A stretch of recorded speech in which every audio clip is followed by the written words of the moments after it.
This is Common Sense Radio. Straightforward and no excuses. All right. Come on now. This is the Steve Gruber Show. Call me crazy. Oh, yeah. What I said was perfectly right and spot on accurate. Boy's got a mouth like a cannon, always shooting it all. Stop. Yeah, stop. I mean, you're way off script. Got it in me. Gonna quit until it all comes out. Hey, boy! Been a long education. Yeah, you know, it's not cynical. It's common sense. Pay attention to me when I'm talking to you. I'm gonna rock the nation. Rock the nation. Genuine, accountable, and raw. Here is Steve Gruber. All right, and welcome to it, my friends. It's Wednesday here on the Steve Gruber Show. Brought to you in part by Consumers Mutual Insurance, CMI. ConsumersMutual.org. You can find out more about this co-op, the insurance company I selected for myself and my family, and all the confusion and you know,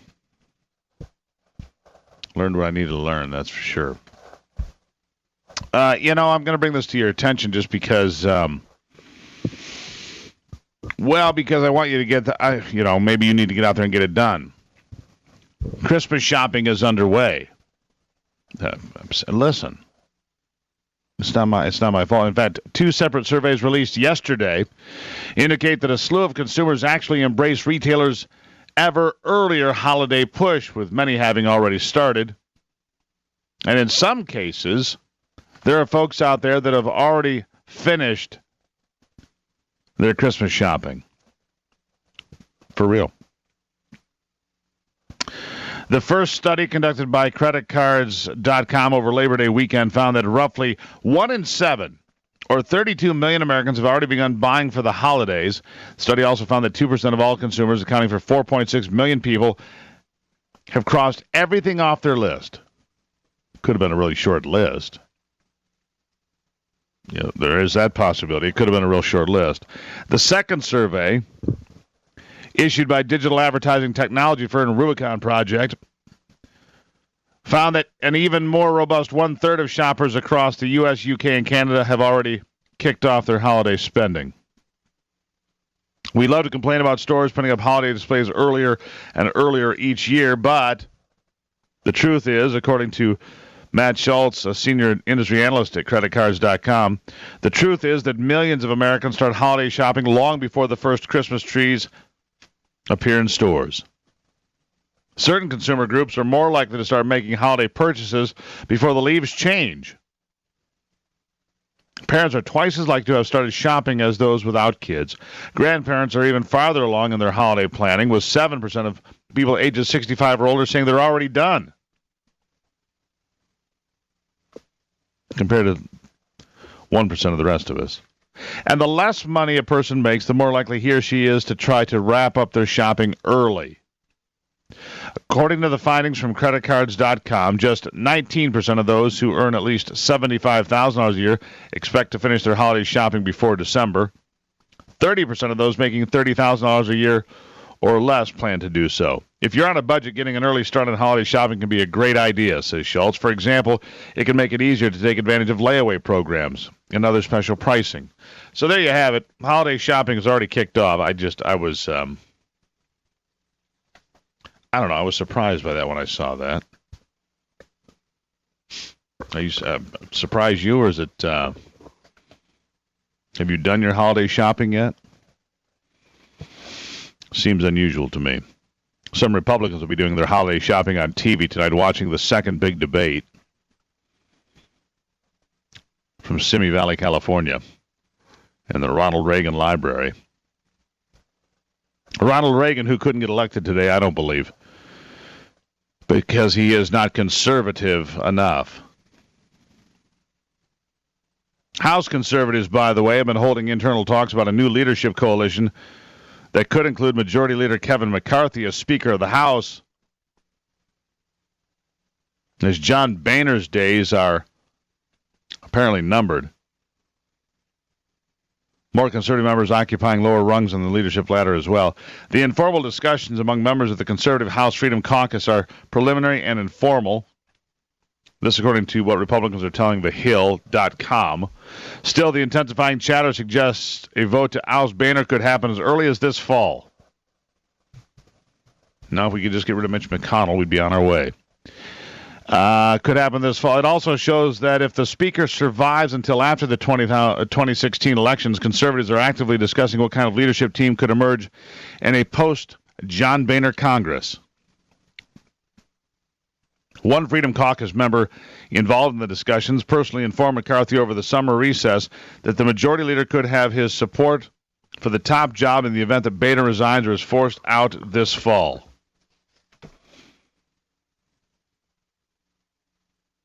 There's no evidence at this point that McCarthy's been involved in any of these discussions. He is Boehner's current deputy.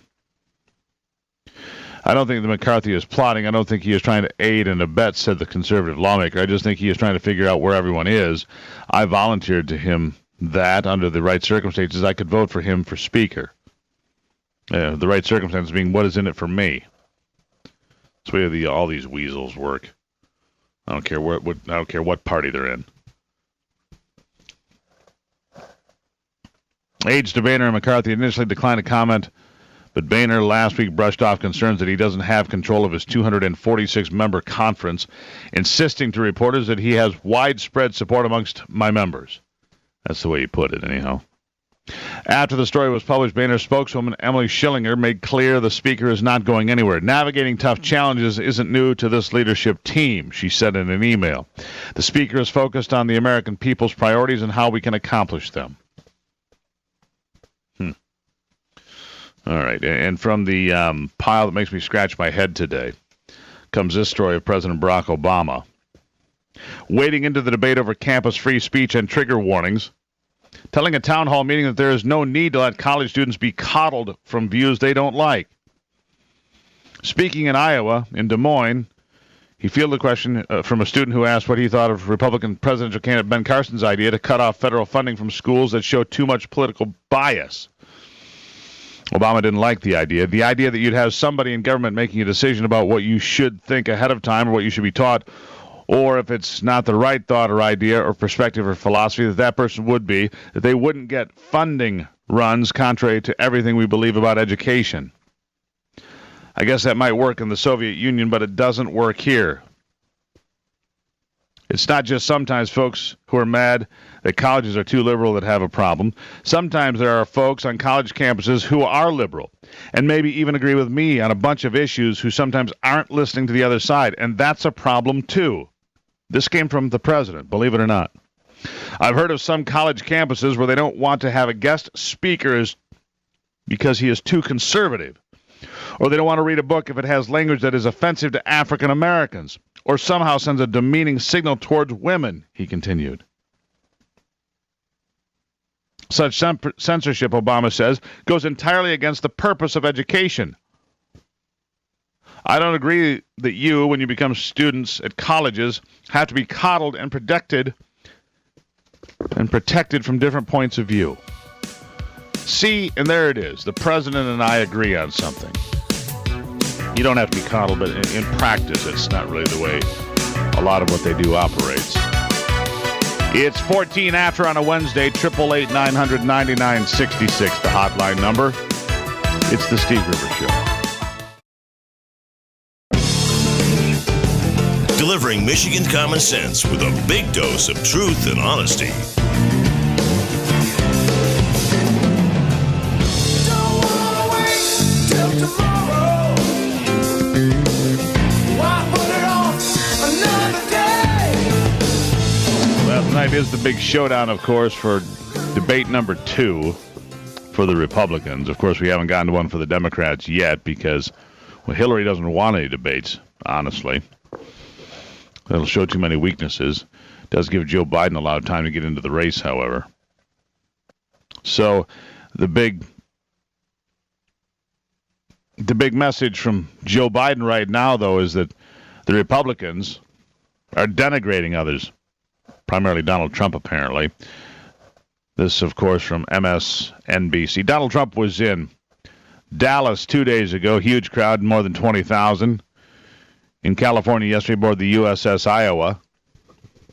where he gave a speech on veterans affairs, the military, and much more. Said illegal aliens get treated better in this country than veterans, something many of us agree with. So he rings the bell again on, I don't know, I guess on issues that get people's attention. Alex, grab the Joe Biden. Yeah, let's hear what Joe Biden has to say. Joe Biden, here he is speaking out on MSNBC about Donald Trump and what he calls a sick message from the Republicans. I don't want anybody to be down right now about what's going on in the Republican Party. I mean this sincerely now. This is not, no, I'm being deadly earnest about this. I want you to remember, notwithstanding the fact that there's one guy absolutely denigrating an entire group of people, appealing to the baser side of human nature, working on this notion of xenophobia in a way that hasn't occurred in a long time. This will pass. The Trump and that stuff you're hearing on the other team, and not just the other, this isn't about Democrat, Republican. It's about a sick message. This message has been tried on America many times before. All right, enough. You know, the funny thing about that is, The funny thing about that is that the message can target conservatives in a variety of ways and target police officers in a variety of ways, and that's okay. But if you target securing the border and so forth, apparently it's xenophobic. Doesn't make a lot of sense to me. All right, and let's shift gears now. You know, Bernie Sanders is in the race here and doing very, very well for the Democratic nomination, an avowed socialist. And one of the cornerstones of socialist thought, as a general rule, is public banks, the government controlling the banks and the money and all the monetary systems. Some people think that is a good idea today. It's been tried in America. It's worked in America in some places, in fact. Scott Baker is our next guest, professor at the Henry George School, part of Common Ground, New York City, and the state coordinator for the New York chapter of the Public Banking Institute. Scott, welcome to the program. Thank you. Thank you for having me. So, all right, in a nutshell, in a thumbnail, what is public banking? I think it's fairly self-explanatory, but go ahead. Well, as you started to introduce, the only state bank that we have in this country is actually in North Dakota, which, in spite of its socialist origins, is actually, of course, a deeply conservative state. So that bank has been there since 1919, and the way it works is that after initial funding from a bond issue, they basically take all the taxes of the state, and it goes first into the bank, where it becomes the capital from which they can make loans. And then as those loans are out, which remember are assets to a bank, not a liability, those loans are making some interest. And in the meantime, the bank can pay for the things that the state needs, because it's a DBA, it's a doing business as the state. So and you think this is a good idea? All the money for the state taxes is going through the bank and getting paid out into the state needs. So the people find that this is more close to home, and even though it's not a private bank, some of the big private banks are actually not serving the communities because they're really multinationals. So a state bank is actually serving the community better. And in fact, there are more small banks, community banks in North Dakota per capita than any other state. So they have the lowest foreclosure rate in the nation by far. It's about 1 in 106,000. And the next lowest one is Vermont, which is 4 times higher, about 1 in 26,000. And the very so hold on, Scott. 1 in 350. You think public banking is a good idea? The unemployment rate in the nation used to be the lowest until the oil prices slipped a little bit, but now it's second lowest. But they haven't had a crisis in the bank. Their top officer is the president. He makes $300,000 a year, versus say somebody like Jamie Dimon makes $20 million a year. No, you can't compare those two things. Hold on, stop. Okay. You cannot compare those two things. All right. You can't. How can you compare Jamie Dimon to the guys in charge of a bank in North Dakota? Well, I mean, there's not. Hold on. There's not even 1 million people in North Dakota. There are more people in 1 square mile of Manhattan. Yeah, but remember, I mean, it's not a fair comparison. And number two, that's why he's making less money. Yeah, civil servant. Let me ask you how the civil servants have done when managing the nation's money. Last time I checked, we're $18.3 trillion in debt. The government has a lousy, with a capital L, lousy track record with money. How have centralized banks worked in places like Russia, Venezuela, China? Yeah, I don't agree with that because the debt is actually there because we can't have money without debt. If you don't create debt, there's no way to have your money. You know, the last president to pay off the debt was Andrew Jackson, and we went into an immediate Great Depression. They didn't call it a Great Depression then, but it was. We had a depression that was actually worse than the Great Depression locally in this country. So just so I understand then, you say that $18 trillion in debt is a good thing for America. I'm saying that we couldn't have the GDP that we have without the debt because all money today is created as debt. So if you pay off the debt, basically you have no money because private banks cannot create money unless they create debt at the same time. It's all part of the same creation process. And they're creating 97% We'll have to have money. a longer conversation, Scott. We'll have to get you back on because this conversation is too short. And please come back. Scott Baker, professor at the Henry George School. All right, we'll be back in a moment here on the Steve Gruber Show. We'll get deeper into this, my friends. Don't worry.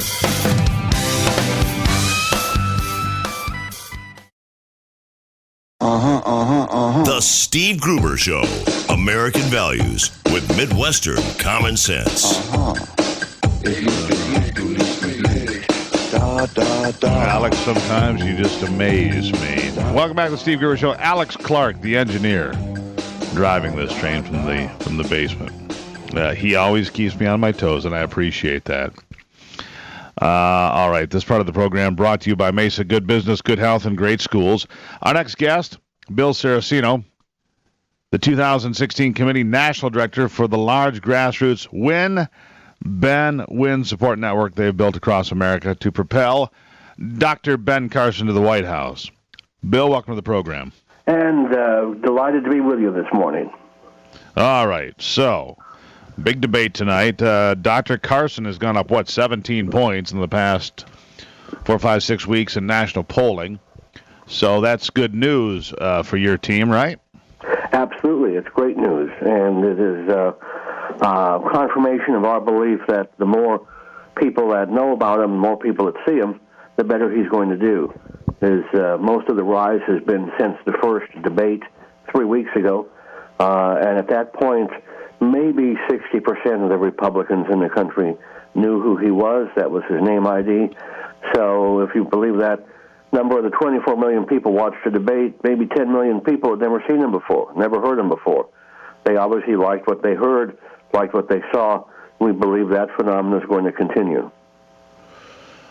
Well, what's it going to take tonight for him to really propel himself? What is the message? I mean, here's the thing. He's up to, I think, 23% in one of the polls that I saw, but still trailing Donald Trump. What's it going to take to move to the front of the pack? Well, I think it's going to take, you're not going to see anything that you haven't seen from Ben Carson, because with him what you see is what you get. I mean, steady is a great adjective to describe him. There's no pretense about him, certainly no bombast. And what I think have impressed folks is that he's able to deliver common sense, solid conservative positions in a convincing way, but in a way that does not sound the least bit mean-spirited or threatening in any way. And I think that Ben Carson, what you're seeing is his bedside manner. I mean, he was a doctor for his entire career. Doctors have bedside manners, a good bedside manner. You don't want your doctor in your hospital room jumping up and down, waving his arms, yelling and screaming. That's not Ben Carson. But Ben Carson delivers the message in a way that people are going to be receptive to it and not going to be turned off by the theatrics. Well, right, but theatrics, in fairness, theatrics is part of politics. Theatrics is what gets people's attention. And some would say that Ben Carson, I might be one of those people, would say that Dr. Carson is just too soft-spoken. Well, we have heard that. I'm from California. I've been in politics for about 45 years now, since I was very, very young. And so I worked in Ronald Reagan's campaigns for governor and his campaigns for president. And I would ask people to think of who was the last most successful Republican president, and it was Ronald Reagan. And Ronald Reagan did not need to engage in theatrics. He delivered his message in a way that people understood it, in a way that people could identify with, and in a way that people could accept without feeling that they were being attacked. Well, there's some truth to that, but Ronald Reagan, you made the mention of Ronald Reagan being conservative, correct? Absolutely.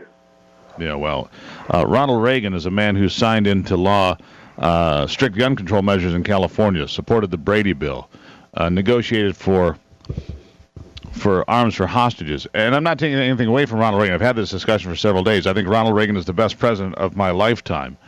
But if he was being measured strictly on conservative measurements and matrix, he wouldn't even make it out of the first primary this time around because he is not conservative enough. And so my question to you then is, when people hold up Ronald Reagan, the question then becomes, is that an accurate depiction? Well, all I can say is that I worked for Ronald Reagan when he was governor. I worked for him when he was president. I was a delegate to 2 national conventions from California for Ronald Reagan. I knew the man.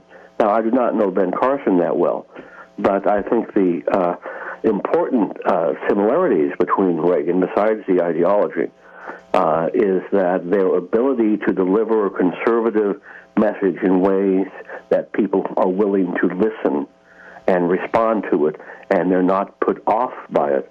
You said it exactly correct. Ronald Reagan is the most conservative president in our lifetime, and I don't think that we can allow, was he perfect? No, but we cannot allow the perfect to be the enemy of the good.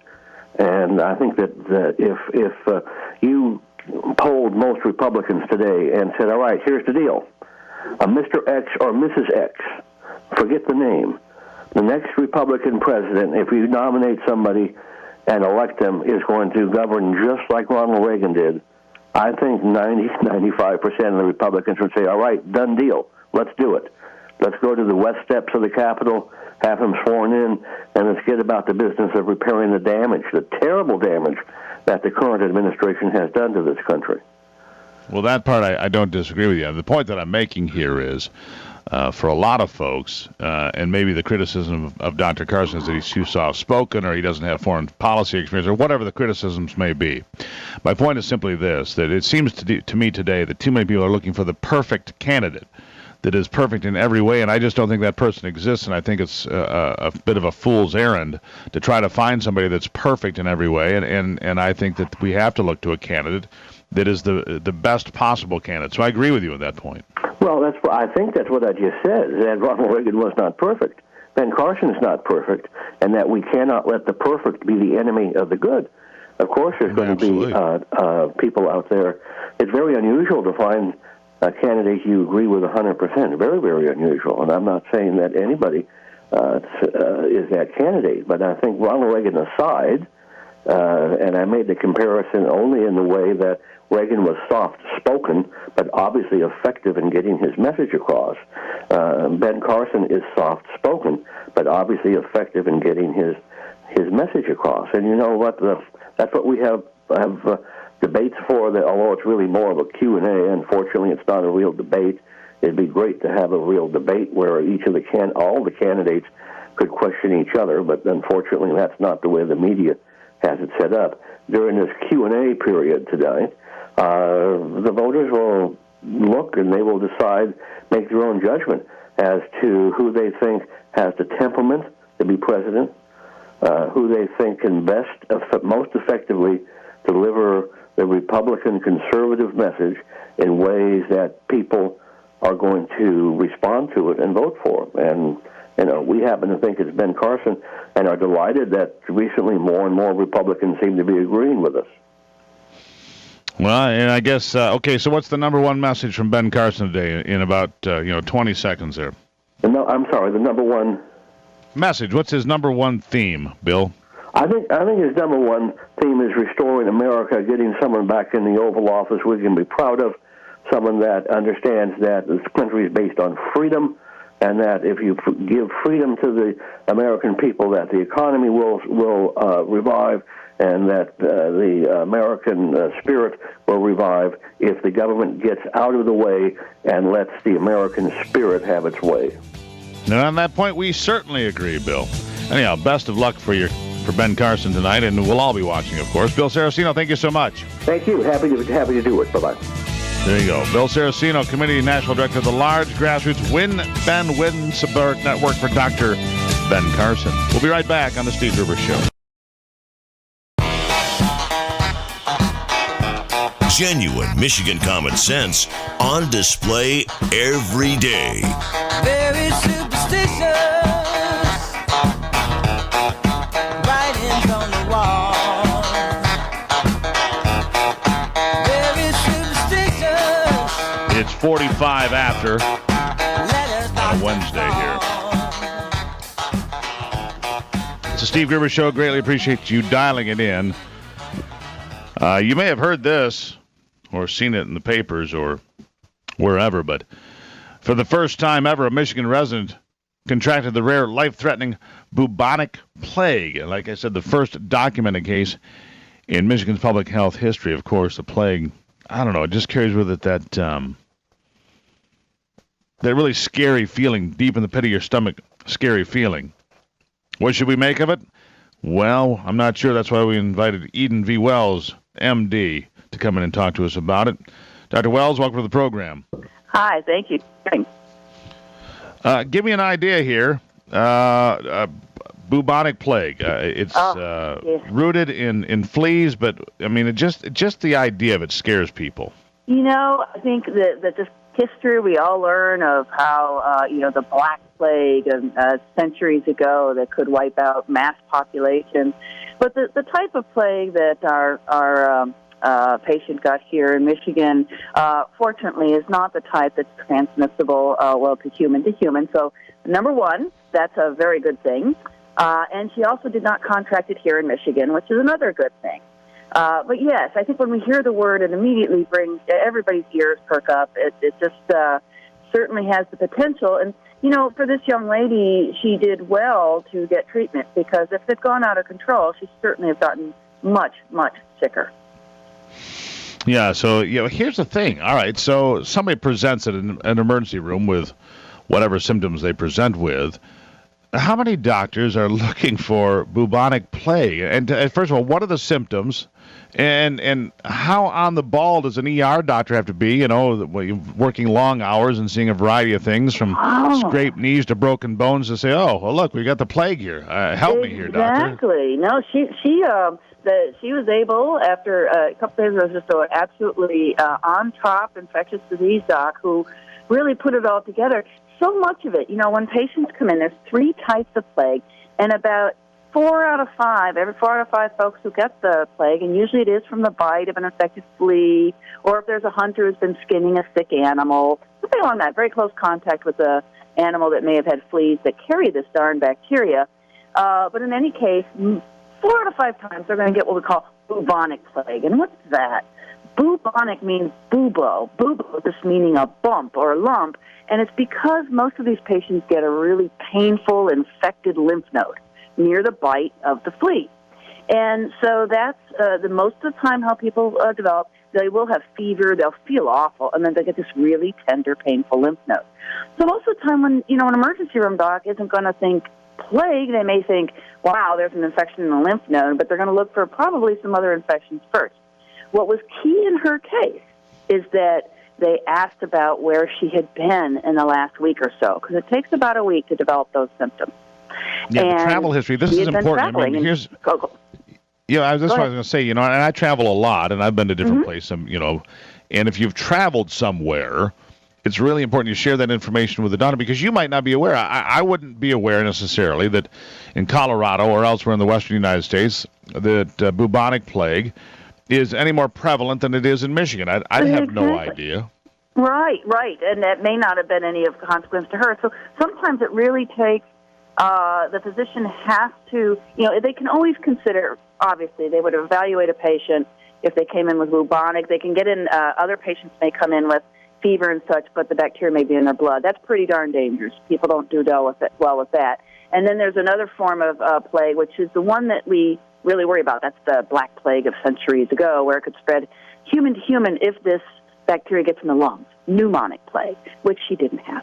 But in any case, when patients come to the emergency department, docs don't know right off the bat. So they have to work through a list of, what's common. And if those things aren't working out, they need to start thinking, where has this patient been? Is there something there that perhaps isn't in Michigan, but we need to start thinking about? We're on the line today with Dr. She got lucky.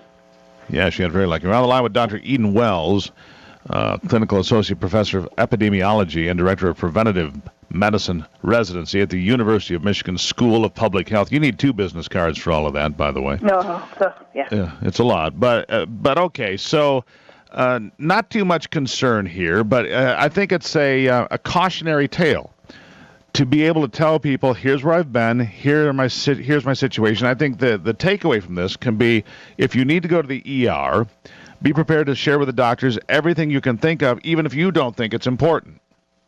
Perfect. I think, you are telling your listeners spot on. Sometimes what we think is so inconsequential may actually be the key to the problem that you may be experiencing.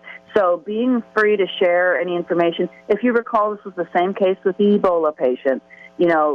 Talk to people, here's where I've been, here's where I've eaten, here's where I've traveled. I think that your advice is absolutely fantastic.